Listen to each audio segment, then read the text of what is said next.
Hey there, VC HHD students. My name's Andy. I'm a VC Health and Human Development teacher. This short video, we're looking at the VCAA 2025 HHD sample exam, Section B, suggested sample answer.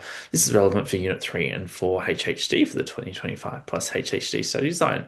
Before we dive into this video, just a reminder there's lots of ways you can engage with the Health Resources Hub. If you're on our YouTube channel at the moment, you can subscribe with a button in the bottom corner of the video there, and that means you'll get alerts to all of our new videos as they come out across the year, especially in the lead up to HHD exam this year. We've also got our website, the hih.net.au, where there's opportunities for teachers and students of HHD. We've got our Instagram, TikTok, and Facebook page where you can follow us and get alerts to our new videos and other opportunities, and also our email, info@hih.net.au, if you'd like to get in touch. Okay, so before we dive into Section B in the sample exam, just a reminder, if you're after some A+ course notes and practice questions for Unit 3 and 4 in the lead up to the exam this year, we've got those available for all areas of study across Unit 3 and 4. So if you head to our website, there's a student drop down, and it will take you to this page here, and you'll be able to fill in this form and we'll be in touch and you can get access to those. So that's all the important glossary terms and key concepts across Unit 3 and 4, plus easy, medium, and hard practice questions for all the different areas of study, as well as sample answers as well. So that's via our website. Okay. So just a reminder that Section B in the exam for 2025 plus is the 10-mark question. And so this 10-mark question will have a number of sources, most likely three sources. And as you can see here, excuse me, from the sample exam, typically the way it's set up is it'll just be this one question here, and it'll start with something like consider the following three sources of information relating to, and this here in the sample exam was implications of SDG 12, responsible consumption and production. So you'll see here source one, okay, was an image regarding a fast fashion iceberg, where you can see at the top there, mass production at low cost above, okay, the water, then below the water, there's child labor, massive amounts of textile waste in landfills, unsustainable use of natural resources, lack of transparent supply chains, toxic dyes and materials, and poor working conditions. You'll see, hopefully you recognize up in the corner there of that image is the global goals symbol as well. So that was source one. Source two is then looking at a pollution, okay, graph where pollution kills 8.3 million people annually, and there was the estimated number of premature pollution-related deaths per year for a range of different countries, starting with India up the top and then Brazil down the bottom. And then there was, okay, an asterisk, and it says there down the bottom that they're relating this pollution-related deaths to exposure to toxic air, water, soil, and chemical pollution. So this here, okay, is some information also, okay, that you'd be thinking about. Is there any links between source one and source two? And so remember, when it comes to this section B question, these different sources, that they are generally all related to a theme, and you should be able to try to recognize some connections between the sources. And so this here is obviously looking at pollution, and we're looking in that last source at some of those statements underneath the water related to the iceberg, okay, about fast fashion could be linked here, okay, for examples of sources that might contribute to, okay, some of these deaths that are caused, okay, by pollution annually. So always when looking at the different sources, you're trying to think about how there might be connections between them. And then source three here, okay, is a bit of a case study. So it's looking at Kakoli, a 23-year-old who works in a factory as a garment worker in Bangladesh. And at 19, she was the first in her family to move to the capital in pursuit of better opportunities. But she then says, I work all day standing. I feel pain in my legs as I always stand while working. I go to the doctor, my leg used to swell up and now they hurt. When there's no overtime available, Kakoli struggles to afford basic necessities. If Kakoli was paid a living wage, she wouldn't need to rely on overtime. And then another statement from her, with the clothes I make and the salary I get from this, it's hard to live and eat properly. So obviously thinking back to source one, okay, that was related to fast fashion. And you can see here, okay, we're talking about Kokoli who works in a garment factory. And then one of the countries that was mentioned in source two included Bangladesh, which is where Kokoli lives. So as you can see here, once again, trying to think about when you're looking at these different sources, the different connections between them. So then you'll see down the bottom there, I've also included the connections. So using information from all, sorry, the question. using information from all three sources and your own knowledge, discuss. So this is typically how section B questions, okay, will be framed and asked using information from all three sources and your own knowledge, and then discuss. And then there's often 3 points. So here it says how the achievement of SDG 12, responsible consumption and production, can promote sustainability globally, the relationship between SDG 12 and SDG 3, and then the role of individual and social action in promoting health and human development. So I would typically advise to students, okay, when they're thinking about constructing a response to a section B question, that they're trying to use these different parts of the question as the focus of perhaps three main paragraphs. Now, you don't have to do only three paragraphs, but sometimes three main paragraphs can be enough to write a sufficient answer and address all the different aspects of the question. And because there's generally three sort of points to discuss in these questions, three paragraphs often work well. Obviously, you need to do what you would typically do in a HHD question, look at the different parts of the question and think about the key terms, okay, that are involved. You have to think about what direction the question is leading you, okay, and make sure you're not doing the opposite of that. But then also thinking about how you can weave in the sources, okay, and your own knowledge into your response. So I would typically say to students that if you're trying to get in two sources per paragraph, that is probably a good way, okay, of obviously ensuring you're including all three sources throughout your response, but also showing in each paragraph how there might be connections between the sources, because the way in which this question is marked is holistically via a rubric, and there's a lot of different elements, okay, that are considered when marking this, and that includes how connections are shown, okay, between the sources and how the information is considered as a whole. So as part of your response, okay, I'd be thinking about how can I set up my answer to try to weave in a couple of sources per paragraph and make sure that obviously your answer sort of flows in a nice sort of logical, coherent way. Okay, so let's have a look at a suggested sample answer. Obviously, there's lots of different ways that you could answer this particular question and include the relevant sources. So this is just one particular sample. And so we'll have a look at three different slides with sort of three different main paragraphs. And so this is definitely something to go away and practice doing.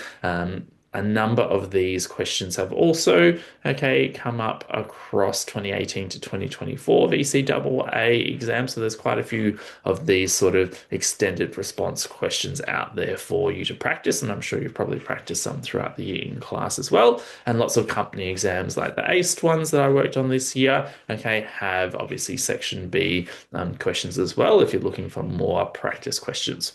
Okay, so you can see here this first paragraph, which was addressing that first part of the question, mentions that SDG 12 aims to address issues such as overproduction, pollution, and waste generation. It seeks to create a world where economic growth is achieved in a sustainable manner. And then economic sustainability is in brackets there because that was an aspect of this question and does not come at the expense of environmental degradation. Source 1 depicts the fast fashion industry using an iceberg metaphor where benefits that are visible to the public, such as mass production at low cost, are supported by hidden issues such as child labor, toxic dyes, materials, poor working conditions, massive amounts of textile waste in landfills, and unsustainable use of natural resources.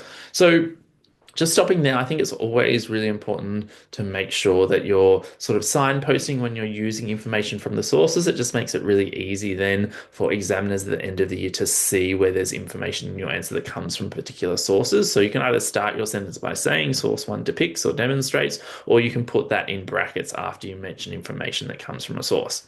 Okay, so then it goes on to say that source 3 provides an example of such issues. Worker wholly works long, painful days in a garment factory, yet does not even receive a living wage. So as I was saying before, it's good to sort of show some connections between the sources there. So that's sort of demonstrating connection between source 1 and source 3. So then it says achieving SDG 12 can help to address some of these hidden issues through key features such as achieve the sustainable management and efficient use of natural resources and substantially reduce waste generation through prevention, reduction, recycling, and reuse. So there's some of the key features, okay, from SDG 12. So remember when you're referring to SDGs, you should always be trying to link into, okay, key features features, not just generally the name. And so then I've gone to say SDG 12 can help to achieve environmental sustainability globally if natural resources used in fashion, such as cotton and wool, are integrated in a way that ensures they're not depleted and cause large amounts of pollution are used in a way that are available for current and future generations. So once again, linking into an aspect of sustainability there. So including, okay, phrases like current and future generations is always a good idea when you're demonstrating an understanding of sustainability. And you can see there it also mentions globally, okay, because that was an element of the question as well. So that's an example of a first paragraph. So then you can see another one here, which was looking at the relationship between SDG 12 and SDG 3. So this one starts by saying that source 2 demonstrates some of the health implications of unsustainable production, with pollution killing 8.3 million people annually, including in Bangladesh, where Kokoli source 3 is from. So once again, you can see another sort of connection there between source 2 and source 3. By achieving SDG 12 features and recycling and reusing fashion products, these products are then less likely to end up in landfill and contribute to global air, water, soil, and chemical pollution. And that will assist in achieving SDG 3, which includes the key feature of reducing deaths from hazardous chemicals and pollution. So you can see there a connection between achieving SDG 12 and achieving SDG 3. It goes on to say then, as source 1 demonstrates, toxic dyes and materials and poor working conditions contribute to global fast fashion. If these are addressed via SDG 12, less toxic material will be entering waterways and workers will be provided with conditions that don't risk their health and well-being in the workplace.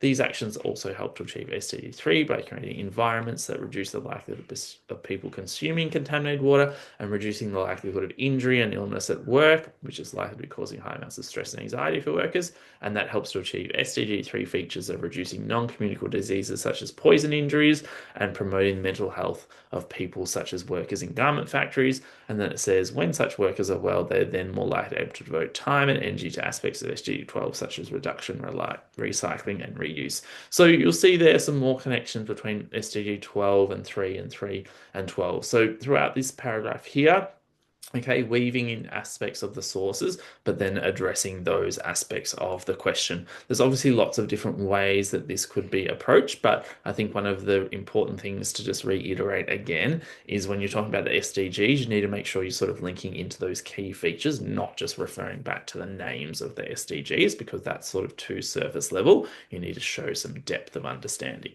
Okay, before we look at the last paragraph, just a reminder there's still an opportunity to attend an ACE HHD revision lecture I'm running this year on the 15th of October. It's happening online from 4 till 7:30, so you can attend from anywhere in the state. If you'd like to bundle that together with the ACE HHD revision questions book that I've also worked on this year, it's got over 500 marks worth of practice questions. It's also got a number of sample section B questions, like the one we're looking at today with sample answers, and also a full trial exam. So that can be bundled together. That's all available at book.acevc.com. If that date of the lecture's passed by the time you're watching this, you can still access the revision questions book at book.acevc.com.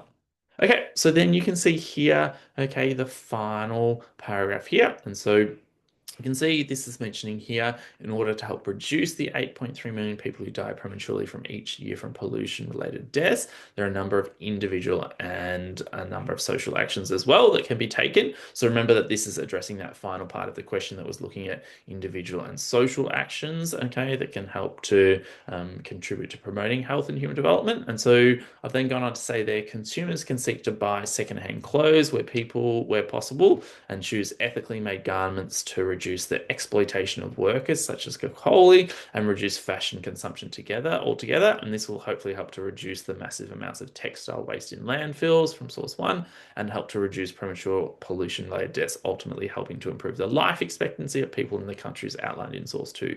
So you can see there in those first couple of sentences, there was a link to all 3 different sources. So where possible, okay, you're trying to link into as many sources as possible. As I was saying before, ideally maybe 2 per paragraph, but if you have the opportunity to link in more than that, that's ideal, but especially showing connections between those sources is a good idea. Then it goes on to say there's also a range of social actions that can be taken. Citizens can join together and decide to boycott fashion items from organizations that don't pay their workers a fair wage, such as Coca-Cola, and this will hopefully help such workers to afford a decent standard of living, such as being able to purchase food and eat properly, helping to improve their levels of human development. Social actions such as protesting to raise awareness of the hidden issues in the fast fashion industry, as demonstrated in Source 1, can help to ensure children are not forced to work instead of attending school, ensuring they can go to school, access knowledge, and develop appropriate literacy and numeracy skills, thereby enhancing their capabilities to help them fulfill their potential. So once again, okay, you can see they're linking into all the different aspects of the question throughout the paragraph. So what I would say about these types of questions is that you need to practice. Nobody is just sort of naturally good, okay, at completing these types of questions. It takes quite a bit of practice. So as I was saying before, try to go out there and look for a number of different, okay, sample questions related to section B. And remember that it could include, okay, this question links between different aspects of Unit 3 area study. So it could be some links between area study 1, area study 2, or the same for Unit 4, area study 1 and 2, or even across Unit 3 and Unit 4. So try to practice a variety of different questions. And as I said, I've worked on a couple of these with the ACE trial exams this year. If you're looking for some other ones, you might like to talk to your teacher about those. And so there's also some in that trial, that revision questions book that I was talking about before that is available from ACE as well. So what I'm trying to reiterate is that you need to try to practice these, and I'd probably try to be spending about 20 minutes,